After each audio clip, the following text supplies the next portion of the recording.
నమస్తే, welcome to special discussion. సామాజిక న్యాయం అంటే ఏంటి? అసలు సామాజిక న్యాయాన్ని నిర్దేశించేది రిజర్వేషన్లా లేక ప్రభుత్వమా? సామాజిక న్యాయాన్ని సాధించడంలో ప్రజల పాత్ర ఎంతవరకు ఉంది?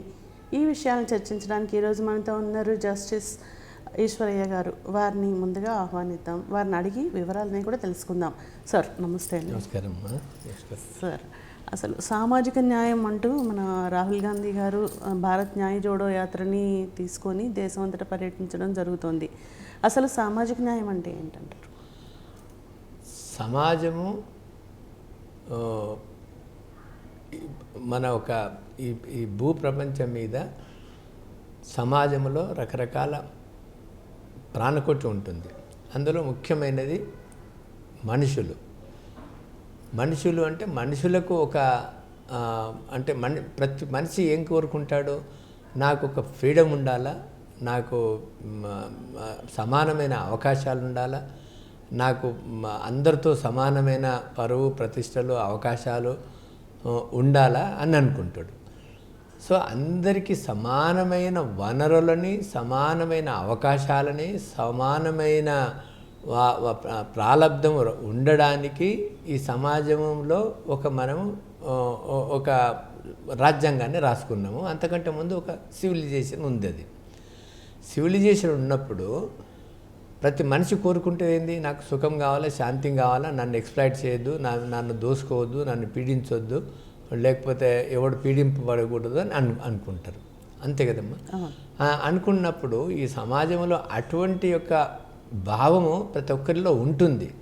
కానీ మనిషి ఎప్పుడైతే స్వార్థపూరితమైన మనస్తత్వం ఎంటర్ అయిందో, మానవత్వం లోపించిందో, ఒక మనిషిని మానవునిగా చూసే అటువంటి యొక్క మానవత్వం లోపించినప్పుడు ఒకరిని దోపిడీ చేసుకునేది, లేకపోతే ద్రోహం చేసేది, అన్యాయం చేసేది, ఎక్స్ప్లాయిట్ చేసేది అని ఒక భావము మనసులో రావడము, దానికి ఈ యొక్క ఒక గొప్ప ఒక కుట్రపూరితమైన ఆలోచనతోని బ్రాహ్మణులు ఈ యొక్క మన సిద్ధాంతం రాసి, అందులో బ్రాహ్మణులు, క్షత్రియులు, మరి వైశ్యులు, శూద్రులు అని 4 చాతుర్వర్ణాలని రాసి ఈ రకమైన క్రోడీకరింప చేసింది. అది తర్వాత మనము పుట్టుకతోనే ఎవ్వడు ఏ మతానికి చెందినవాడు, ఏ కులానికి చెందినవాడు కాదు, ఏ దానికి చెందినవాడు కాదు.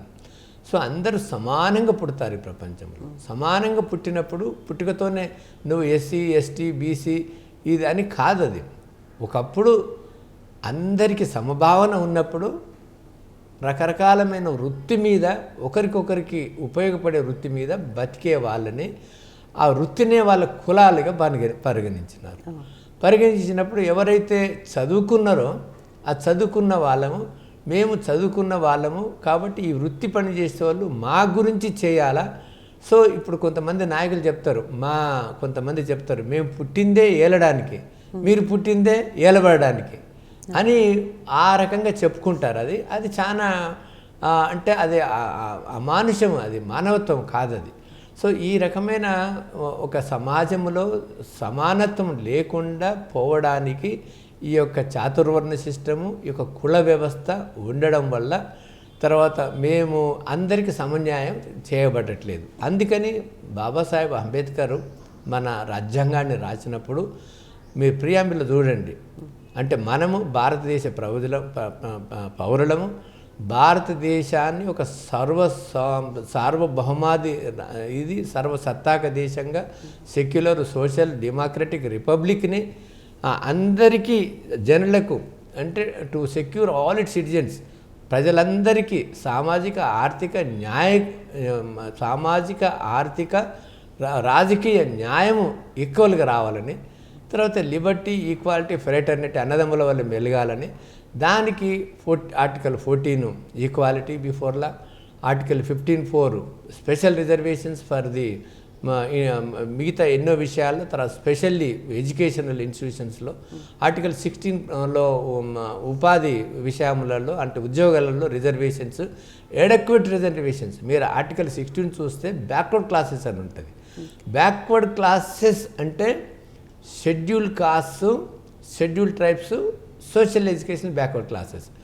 ఎందుకు ఓబీసీస్ అంటారంటే రాజ్యాంగం పొందుపరిచినప్పుడే అంటరాని వాళ్ళని అన్టచబుల్స్ని షెడ్యూల్ కాస్ట్గా చేర్చినారు, ఆదివాసీలని షెడ్యూల్ ట్రైబ్గా చేర్చినారు.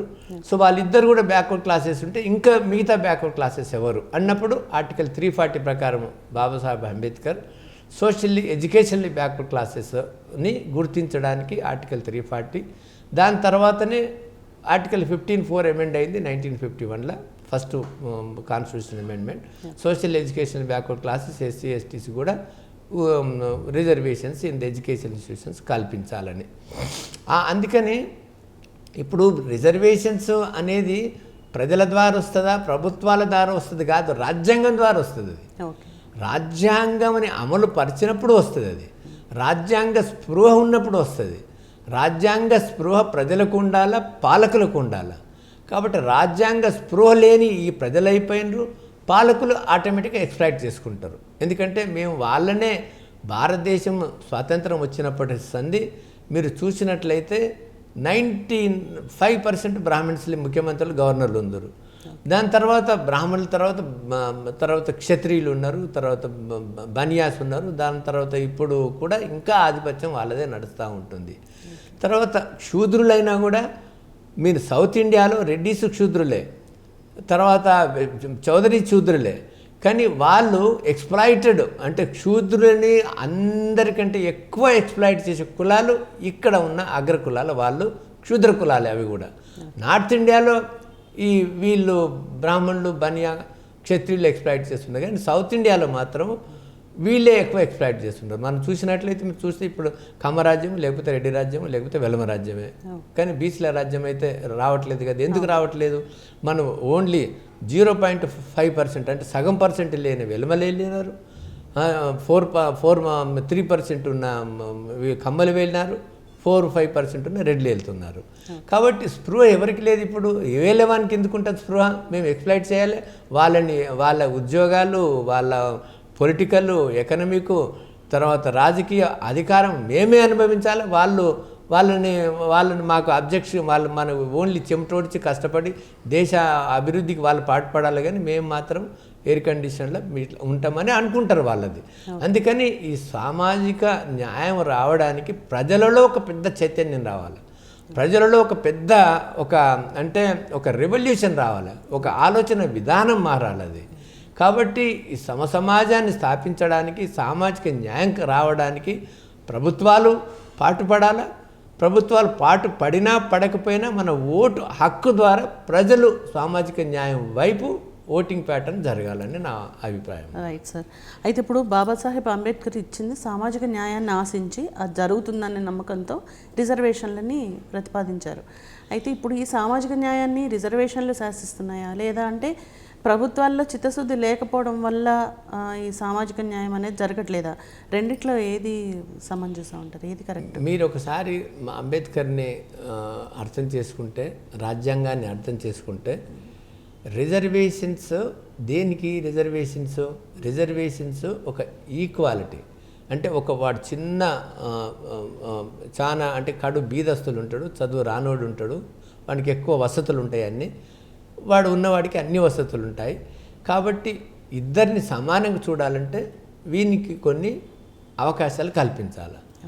అంటే ఈ మనం ఒకసారి మనము పరుగు పందెములు పెడితే వాడికి ఒకసారి ఆ పరుగు పందెములు పాల్గొనడానికి వానికి న్యూట్రిషన్ ఇవ్వాలి, వానికి ట్రైనింగ్ ఇవ్వాలి, అందరికీ ఈక్వల్గా ఇవ్వాలి, అప్పుడు పరిగెత్తమని చెప్పాలి అది. కాబట్టి ఇప్పుడు మనకు ఆ యొక్క ఆ ఈక్వాలిటీ రావడానికి ఈ ఎడ్యుకేషన్లో రిజర్వేషన్స్ కల్పించాలా. మీరు ఆర్టికల్ 16(4) చూసినట్లయితే ఎడక్వేట్ రిప్రజెంటేషన్ ఉంటుంది.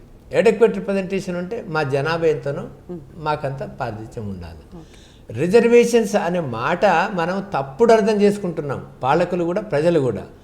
Reservations are for representation of the community. సొసైటీలో వాళ్ళ కులానికి ప్రాతిపాదిక మీద రిప్రజెంటేషన్ చేయడానికి రిజర్వేషన్స్.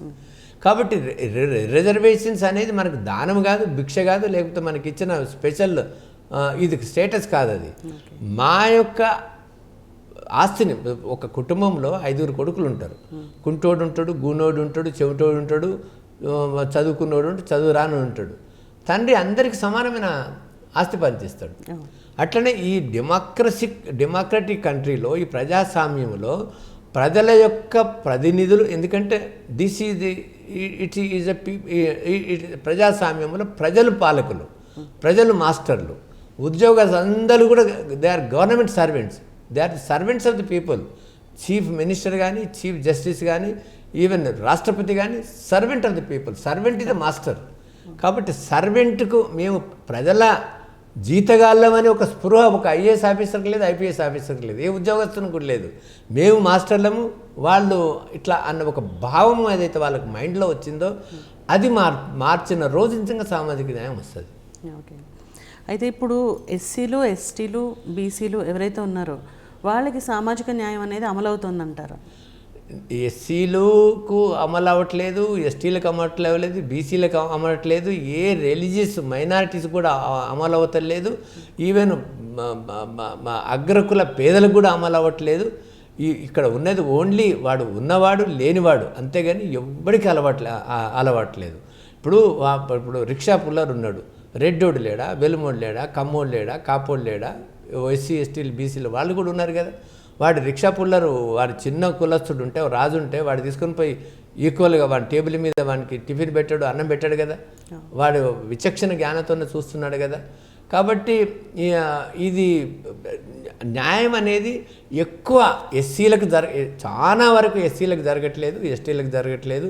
బీసీలలో కూడా చాలా ఎంబీసీస్ ఉన్నాయి. ఎంబీసీస్ అంటే కొన్ని చెప్తానమ్మ, కొన్ని వాళ్ళు దేశమంతా వాళ్ళకి ఇల్లు ఉండదు, జాగ ఉండదు, ఏముండదు, దేశమంతా దేశాటిని వాళ్ళు సంచార జాతులు భిక్షాటన చేసుకుంటారు, బెగ్గింగ్ క్లాస్ చేసుకుంటారు. వాళ్ళకి ఏమి ఉండదు ఆస్తి. మరి వాళ్లకు ఏ రకమైన సామాజిక న్యాయం జరుగుతుందమ్మా? ఏ రకమైన వాళ్ళ ఏ ప్రభుత్వాలైనా వాళ్ళకు మంచిగా వాళ్ళ పిల్లల్ని మంచిగా క్లాస్ 1 ఒక కార్పొరేట్ స్కూల్లో పెట్టి మంచిగా వాళ్ళకు పోషణ ఆహారం ఇచ్చి స్కూల్కి ఇచ్చి వాళ్ళని అభివృద్ధి చేద్దామని ఏ ఒక్క పథకం అని ఉందా? ఏ ఒక్క పథకం కూడా వాళ్ళకు ఉన్నవాడికే ఇంతో అంతా ఉన్నారు, కానీ అస్సలు లేని వాడికి మాత్రం ఏ రకమైన విద్యాపరంగా కానీ, ఉద్యోగపరంగా కానీ, సామాజిక పరంగా కానీ, ఆర్థిక పరంగా కానీ, రాజకీయ పరంగా కానీ అన్ని విధాల అనగదొక్కబడిన జాతులు 100% ఉన్నారు. ఓకే. అయితే మరి సంచార జాతుల వాళ్ళకి న్యాయం జరగాలంటే ఏం చేయాలంటారు? అంటే ఎలాంటి మార్పులు తీసుకురావాలి? సంచార జాతుల వాళ్ళని తీసుకొచ్చి వాళ్ళకి ఇప్పుడు ఎవరెవరికో ఇస్తున్నాడు కదా. ఇప్పుడు ఎవరెవరికో ఇప్పుడు ఏదో ఆ బంధు అని, ఈ బంధు అని, రైతు బంధు అని, ఇప్పుడు గుట్టలకు చెట్లకు రైతు బంధులకు ఇచ్చేదానికంటే ఈ సంచార జాతుల వాళ్ళకు ఒక ఇల్లు కట్టించి అక్కడ మంచి స్కూల్ పెట్టి వాళ్ళకి చదివించి వాళ్ళకు రిప్రజెంటేషన్ ఇవ్వడానికి ఉద్యోగాలు ఇస్తే, ఒక్క కుటుంబంలో ఒకడు ఉద్యోగం ఇస్తే కుటుంబం బాగుపడుతుంది కదమ్మా. తర్వాత విద్య కంటే గొప్ప సంపద ఇంకా నా ప్రకారం దేశంలో ఏం లేదు.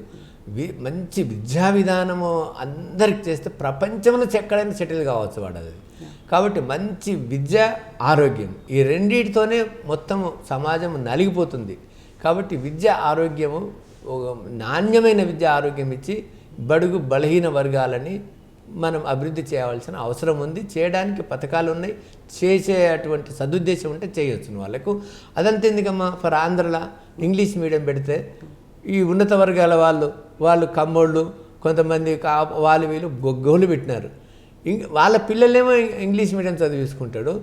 వీళ్ళ బీసీ, ఎస్సీ, ఎస్టీలలో ఇంగ్లీష్ మీడియం కార్పొరేటివ్ విద్య వేస్తే ఇంత గగ్గోలు ఎందుకమ్మా?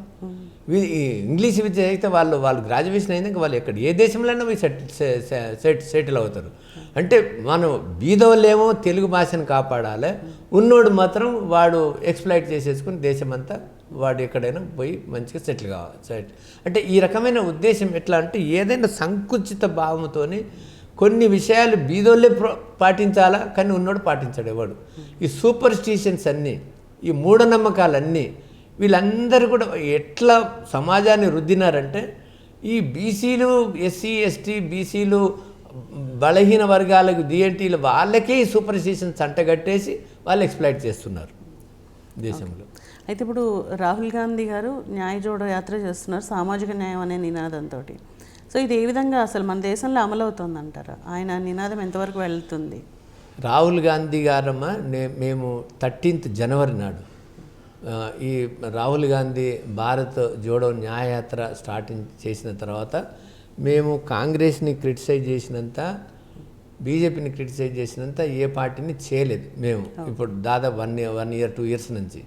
కానీ రాహుల్ గాంధీ వచ్చిన తర్వాత మేము సామాజిక న్యాయం చేస్తాను, ఎస్సీ ఎస్టీ బీసీలకు మీరెంతో మీకంత వాటా, మీ యొక్క జనాభా లెక్కలు నేను సోషియో ఎకనామిక్ కాన్సెన్సస్ ప్రభుత్వం వస్తే మేము చేస్తాము, మా రాష్ట్రాల్లో కూడా మేము చేస్తాము అని అన్నప్పుడు మేము ఆయన భారత్ జోడో యాత్రల ఆయన స్పీచెస్ మేము విని మేమందరం బీసీ ఆర్గనైజేషన్స్ అన్నీ మేము సాటిస్ఫై అయ్యి మేము మీటింగ్స్ పెట్టుకొని రాహుల్ గాంధీకి మనం సపోర్ట్ చేయాలా అని ఒక 25 ఆర్గనైజేషన్స్ 40 మందిని మేము 13th January నాడు రాహుల్ గాంధీని కలిసినాం. కలిసి ఒక రిప్రజెంటేషన్ నేను ఇచ్చినాను. ఏమి ఇచ్చినానంటే, మీరు చెప్తా ఉన్నారు కానీ మీరు చెప్పే మాట మీ నాయకులతోట మేము వినట్లేదు అది. కాబట్టి మీరు చెప్పే మాట మీ నాయకులు కూడా చెప్పాలా, తర్వాత మీరు మాకు ఆశ్వాసన ఇవ్వాలా. ఏది, మీరు పవర్లోకి వస్తే మేము కులగణన చేస్తాము దేశమంతా, టోటల్గా నేషన్ వైడ్, దాని తర్వాత స్టేట్ వైజ్ కూడా చేసుకుంటాము, తర్వాత మేమెంతో మాకంత వాటా, ఎడ్యుకేషన్ కానీ, ఎంప్లాయ్మెంట్ కానీ, పొలిటికల్ కానీ, తర్వాత అన్ని పబ్లిక్ సెక్టర్ కానీ, ప్రైవేట్ సెక్టర్లలో కానీ అన్ని సెక్టర్లలో రిజర్వేషన్స్ కల్పించాలి. తర్వాత ఎకనామిక్స్ కూడా మీరు పెద్ద కార్పొరేట్ వాళ్ళకే మీరు కోట్లు అప్పులు ఇస్తారు, వాడు ఎగదొబ్బి ఫారిన్కి వెళ్ళిపోతారు. కాబట్టి చిన్నవాడికి కూడా మీరు అప్పులు ఇవ్వాలి, వారి ఎకనామిక్ ఈక్వాలిటీ కూడా ఉండాలా అని మేము రిప్రజెంటేషన్ ఎన్ని ఎడ్యుకేషన్ మీద, హెల్త్ మీద, కుల జగరణ మీద, వాటా మీద, తర్వాత ఇవన్నీ మీకు డిమాండ్స్ పెట్టి, తర్వాత ఎన్నో డిమాండ్స్ పెడితే వాటి అన్నీ కూడా క్షుణ్ణంగా చదువుకొని తర్వాత దాని యొక్క ప్రభావం ఇంకా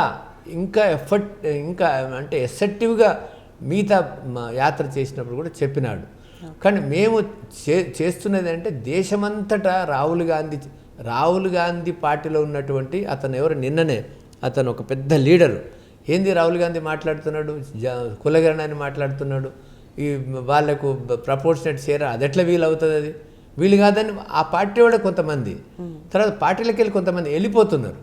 ఇప్పుడు వెళ్ళిపోయినా కూడా ఆయన ఒక గొప్ప నిర్ణయం తీసుకున్నాడు. కాబట్టి ఈ ప్రజలందరూ బ్రహ్మరథం పట్టినప్పుడు ఈ మధ్యవర్తులు ఏదైతే ఆయన పాట పాడతలేరో, ఎక్స్ప్లాయిట్ చేస్తున్నారో, వీళ్ళని కంట్రోల్ చేయొచ్చు, రెగ్యులేట్ చేయొచ్చు. కానీ అంతవరకు రాహుల్ గాంధీ పాడిన పాట వీళ్ళు పాడరు, అది ఇంప్లిమెంట్ చేయనివ్వరు. అయితే ఇప్పుడు ఈ సామాజిక న్యాయం పొందాలి అంటే, సాధించాలంటే ప్రజల పాత్ర ఎంత ఉంటుంది?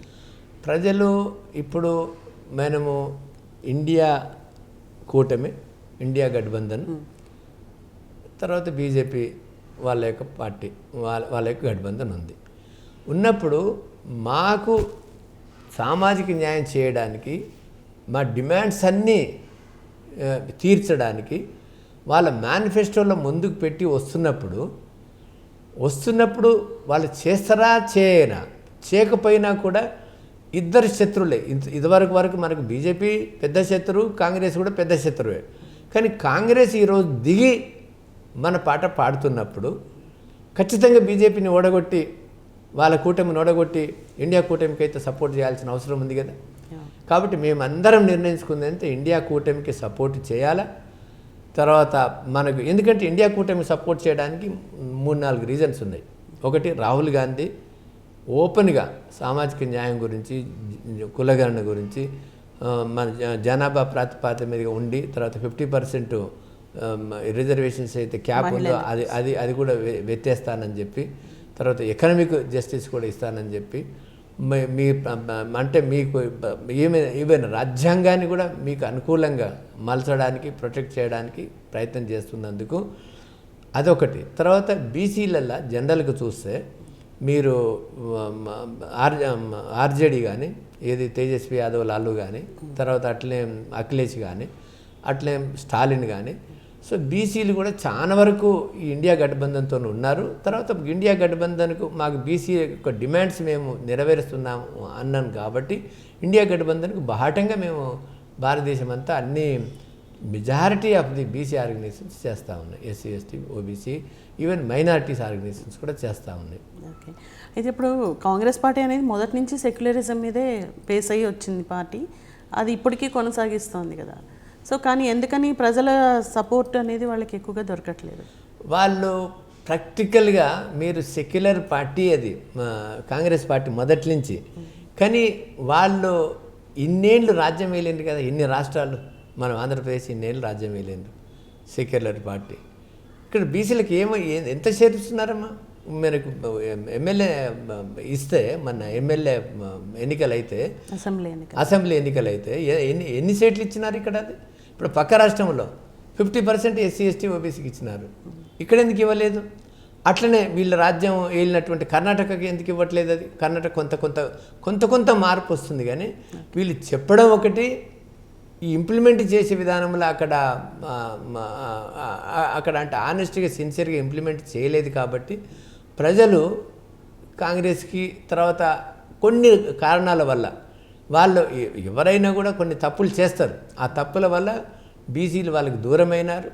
కాబట్టి ఇప్పుడు కాంగ్రెస్ పార్టీకి గత్యంతరం లేదు. ఎందుకంటే ఇప్పుడు మోదీ గవర్నమెంట్ హిందుత్వం మీద అంటే ఒక మూఢనమ్మకం, హిందూ అనేది ఒక మతం కాదు, Hindu is not a religion at all, సనాతన ధర్మం కంటే ఇప్పుడు దేవతలకు కూడా 2 కాళ్ళు 2 చెండ్లు 2 ముక్కులు ఉంటాయి కదా, అంటే దైవ గుణాలు కలిగిన వాళ్ళే దేవతలు కదమ్మా. దేవతలు వేరే, రాయి దేవత కాదు కదా, మన బొమ్మ అది, మన పూర్వీకుల బొమ్మ అది, పూర్వీకుల బొమ్మ అక్కడ రాయి. కానీ నేను ఏదో రాముని నేను ప్రాణప్రతిష్ఠ చేసిన అంటే రాయికి ఆయన ప్రాణప్రతిష్ఠ చేసిండు, ఆయన రాయికి ప్రాణం పోసినట్టు ఉంటే దేవతలు అవుతాడు. అది కాదు, ఒక ప్రజలకున్న మూఢనమ్మకాన్ని ఎక్స్ప్లాయిట్ చేయడానికి సనాతన ధర్మం అని, రాముని విగ్రహం అని, తర్వాత ఆ రాముని విగ్రహము అది అందులో ఏదో ఎంతోమంది పీఠాధిపతులు విమర్శిస్తున్నారు, అది వేరు, అంత లోపు వెళ్ళడానికి అక్కర్లేదు మనకు. కాబట్టి దీన్ని మన మూర్ఖమైన ప్రజలు బీసీలు ఈ యొక్క హిందుత్వం అని, ఈ తుర్కోళ్ళ మీద కంట్రోల్ చేసేది, పాకిస్తాన్ని కంట్రోల్ చేసేది, మిగతా బంగ్లాదేశ్ని కంట్రోల్ చేసేది, మొత్తం ప్రపంచ దేశాలు వెలిగిపోతున్నాడు. కాబట్టి బీజేపీ అనేది పాట పాడుతున్నారో, మేము రాహుల్ గాంధీకి అదే చెప్పినాము. ఇప్పుడు ఆర్ఎస్ఎస్ పుట్టిందే ఒక హిందూ రాజ్యంగా తయారు చేయడానికి, ఆర్ఎస్ఎస్ పుట్టిందే ముస్లిమ్స్ క్రిస్టియన్స్కి మిగతా మతాలని హేట్రెడ్ చేసి హిందువులని యునైట్ చేసి హిందూ రాష్ట్రంగా చేయడానికి అది.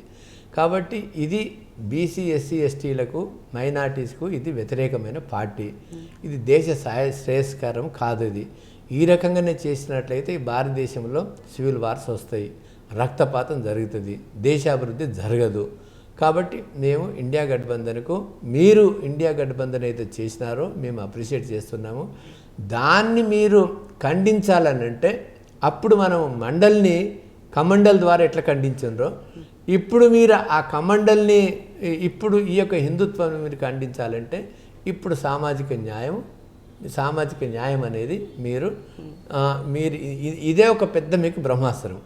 కాబట్టి మీరు మళ్ళా మీ గ్లోరీ చూసుకోవాలంటే నిజంగా మనకు బడుగు బలహీన వర్గాల యొక్క ముఖములో కళ చూడాలంటే, భారతదేశం యొక్క అభివృద్ధి చూడాలంటే, ఎవడికిచ్చే షేరు, ఎవడికిచ్చే వాటా, ఎవడికిచ్చే అధికారం, ఎవడికిచ్చే సంపద వానికి ఇవ్వవలసిందే. ఈ రకంగా మీరు మేనిఫెస్టో తయారు చేసుకోమండి అని మేము చెప్పినాం. వాళ్ళు కూడా ఆలోచించారు, వాళ్ళకు కూడా ఏదే గత్యంతరం లేదు. ఇప్పుడు ఇండియా గఠబంధన్కు ఇదొక సామాజిక న్యాయం అని పాడుతున్నారు కదా, నెక్స్ట్ ఎలక్షన్స్కి బీజేపీ కూడా ఇదే పాట పాడుతుంది, ఎందుకంటే వాళ్ళ పవర్లో ఉండరు వాళ్ళది. కాబట్టి ఏ పార్టీ అయినా కూడా ముందు సామాజిక న్యాయము చుట్టే రాజకీయాలు తిరుగుతాయి, కానీ ఇంకా వేరే మార్గమే లేదు ఇంకా ముందు నెక్స్ట్ 5 years లోపల.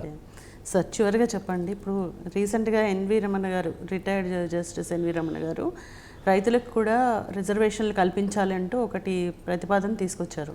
సో ఇది రాజ్యాంగపరంగా ఇది సమంజసమైందే అంటారా? ఇప్పుడు ఆయన నాకంటే 1 year తర్వాత జడ్జి అయినాడు, నాతోనే ఆయన రికమెండ్ చేస్తే ఆయన రిజెక్ట్ చేసినారు. ఎందుకంటే అప్పుడున్న సుప్రీంకోర్టు జడ్జి ఆయన మీద కామెంట్ చేస్తే ఏదో పొలిటికల్ బ్రోకర్ అని చెప్పినందుకు ఆయనకు కాలేదు. దాని తర్వాత 1 year తర్వాత వాళ్ళు పైరవీ చేసుకొని అయినాడు ఆయనది. ఆయన ఇప్పుడు నిన్న చేసిన ఏదో comment chief justice of India వచ్చి ఇక్కడ 100 acres హైకోర్టు కడదామని ఆ వార్త ఈక్వల్గా పైన ఈనాడు ఆయన మీద ఏం రాసినాడు, రైతులకు రైతు కూలీలకు రిజర్వేషన్స్ కల్పించాలనేది. అమ్మ ఇప్పుడు రిజర్వేషన్స్ అనేది ఇప్పుడు మనకు షెడ్యూల్ కాస్ట్కి రిజర్వేషన్స్ ఉంది కదా, 330, 331 పొలిటికల్ రిజర్వేషన్స్, ఎడ్యుకేషన్లో ఉంది, ఎంప్లాయ్మెంట్ ఉంది, పొలిటికల్ రిజర్వేషన్స్ ఉన్నాయి. తర్వాత షెడ్యూల్ ట్రైబ్స్ కూడా ఉన్నాయి. తర్వాత బీసీలకు వచ్చేవరకు ఆర్టికల్ 340 ప్రకారం బీసీలని సోషల్ ఎడ్యుకేషన్ బ్యాక్వర్డ్ క్లాసెస్ గుర్తించారు. తర్వాత దానికి 93కి వెళ్ళి ఓబీసీలకు కూడా రిజర్వేషన్స్ వస్తున్నాయి. దాని తర్వాత ఇప్పుడు అగ్రకుల పేదలకు కూడా రిజర్వేషన్స్ కావాలని 10% అప్పనంగా ఏమి ఎంక్వైరీ చేసుకుంటే ఈడబ్ల్యూఎస్ ఇస్తున్నారు. అంటే ఇప్పుడు ఎవరికి ఇస్తున్నారు? ఇప్పుడు సన్నకారు రైతులకు ఇస్తున్నారు, అగ్రకుల రైతులకు ఇస్తున్నారు, మామూలుగా ఎస్సీ ఎస్టీ బీసీ రైతులకు ఇస్తున్నారు, స్పెషల్గా అగ్రకుల రైతులకు 10% ఇస్తున్నారు, రైతు కూలీలకు ఇస్తున్నారు. ఇవన్నీ ఇచ్చిన తర్వాత 10% ఇచ్చినాక మళ్ళా ఇవి 50% అంటే 60% ఇచ్చినాక కమ్మ రైతులకు ఇవ్వాలన్నా, కాపు రైతులకు ఇవ్వాలన్నా, రెడ్డ రైతులకు ఇవ్వాలన్నా, వెల్మ రైతులకు ఇవ్వాలన్నా? మరి అదంతెందుకు? ఆయన ఇంత కూడా సామాజిక స్పృహ లేకుండా ఆయన చెప్పడము, దాన్ని ఏదో పెద్ద వార్త అని ఆయన ఈనాడు రాయడం అనేది నాకు విచిత్రం వేసి నేను కౌంటర్ ఇచ్చిన వెంటనే తెల్లారి నాకు భలే బాధ వేసింది. ఇంత ఒక కాన్స్టిట్యూషనల్ హెడ్ అయిపోయి భారతదేశానికి ప్రధాన న్యాయమూర్తి ఇటువంటి స్టేట్మెంట్ ఇవ్వడం అనేది చాలా విచారకరమైన విషయం అని నేను స్టేట్మెంట్ ఇచ్చా. అందుకని నేను ఆయనకు సలహా ఇచ్చానంటే కనీసం ఆయనకు మానవత్వం ఉంటే, ఇంగిత జ్ఞానం ఉంటే ఎవరెంత జనాభానో వాళ్ళకంత ప్రాతినిధ్యం ఇవ్వాలి. అంటే అందరూ అప్రిషియేట్ చేయాలి, నేను కూడా అప్రిషియేట్ చేసేవాడిని. అందుకని మా డిమాండ్ ఏంది రిజర్వేషన్స్ కాదు, రిప్రజెంటేషన్. మేమెంతో మాకంతా. Okay sir, thank you so much. Thank you అమ్మా, thank you. So chief justice Eshwaraiah garu చెప్తున్నది ఏంటంటే సామాజిక న్యాయం పొందాలి అంటే రిజర్వేషన్లు కాదు, రిప్రజెంటేషన్లు అనేది చాలా ముఖ్యమని చెప్తున్నారు. దీని ద్వారానే అందరికీ న్యాయం జరుగుతుంది, ప్రజాస్వామ్యం కూడా రాజ్యాంగబద్ధంగా అమలు అవుతుంది అంటూ చెప్తున్నారు. సో ఇది వాళ్ళ ఎపిసోడ్. మరో ఎపిసోడ్లో మళ్ళీ కలుద్దాం. Keep watching.